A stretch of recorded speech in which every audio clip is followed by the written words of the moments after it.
নমস্কার বন্ধুরা, আজকে চলে এসেছি কাটোয়া শহরের সব থেকে ঐতিহ্যময়ী একটি জায়গা খেপিমা। যদি কোনো দিন সুযোগ পাও একবার হলেও ঘুরে এসো কাটোয়ায় খেপি মায়ের মন্দির থেকে। তো আমি চলে এসেছিলাম সকাল সকাল খেপি মায়ের মন্দিরে।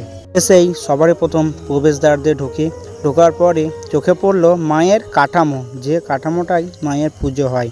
প্রতি বছর কার্তিক মাসে বার্ষিক পুজো হয় এবং সেই দিনকে হাজার হাজার লোকের সমাগম ঘটে। আর এই যে জায়গাটি দেখছো, এটা মায়ের তলদা। হ্যাঁ, এখানেই পাঁঠা কোপ হয়। আমি ঠাকুরমশাইয়ের সঙ্গে কথা বলে জানতে পারি এই মন্দিরটি অতি প্রাচীন এবং প্রচুর পুরানো, এবং এই যে ঠাকুরের কাঠামোটা এটি প্রতি বছর নতুন আসে এবং পুরনো কাঠামোটা বিসর্জন করা হয়। তারই পাশে আছে শিব মন্দির। হ্যাঁ, মায়ের মূর্তি থাকলে সেই জায়গায় বাবার মূর্তি থাকবে না, সেটি কি মানা যায়?